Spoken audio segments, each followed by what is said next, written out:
Thanks for staying with us on Consider This. Melisa and Sharaad here with you. We're speaking to Dato Sri Ganes from the International Vocational Training Association, or IVTA. Now, I just want to come back to a comment you made before the break about the perception of TVET and what the government can do to increase the public's perception of its prestige. Could you elaborate? One is the upliftment of the certification system itself.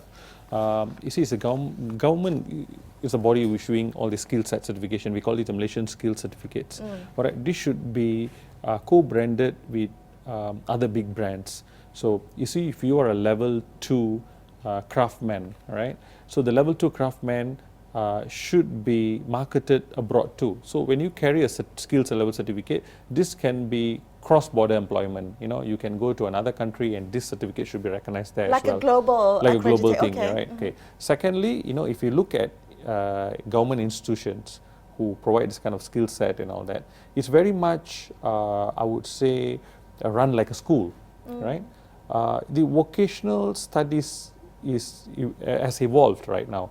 What you have to give them the perception, or you have to give them the outer look, whereby people look at it as a technical studies. People look at it like a place where you go to obtain skill sets so that you can perform well at your workplace, or you can upgrade your lifestyle and so on, you know, by having a good income.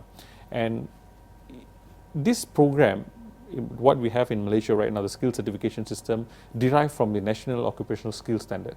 So if it's from the skill standard, say for instance, a particular industry must recognize this certificate as well, right? So for instance, a level 2 person who carries a level 2 certificate can able to perform this job limited to this and so on. It will become a licensing thing, right? So when it become a licensing thing, it will be forced to be implemented out there. So it will be given some kind of accreditation where somebody carries a skill set and they'll be recognized in the industry. Right. Yeah. I want to ask you, I mean, we have a couple of minutes left.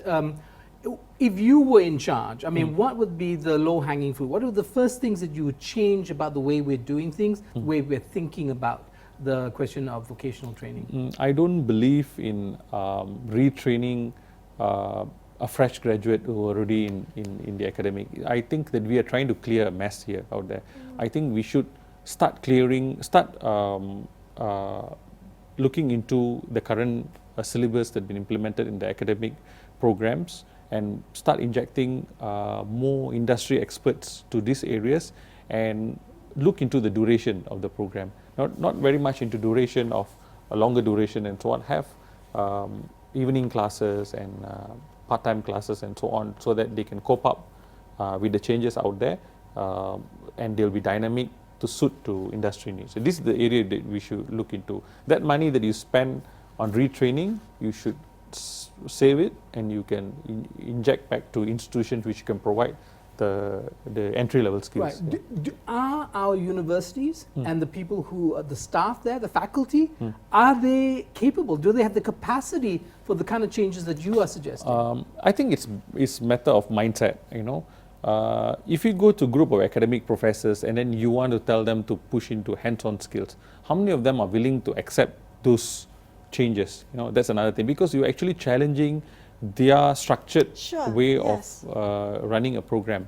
And here very much on red tapes, because you have to go through the Senate approval and so on and get the things done. You got to look into holistically. You got to look into the top to down approach, whereby you need to tell them what the industry needs. You have to give them the flexibility. You have to skill them in a proper manner and co-create the syllabus with the industry. Well, it has to start from baby steps, right? And then perhaps implement it. Are you seeing that progression though? Well, it's happening right now. Not everywhere, it's happening right now. But it will be better that if we can accelerate this, you know, because you see, we cannot be expecting to achieve something when the game is over. Right? So, we're going to get left behind, aren't we? All right. Well, unfortunately, that's all the time we have on the show. Thank you so much for joining us and sharing your insights. Sri, it's been such a pleasure speaking with you.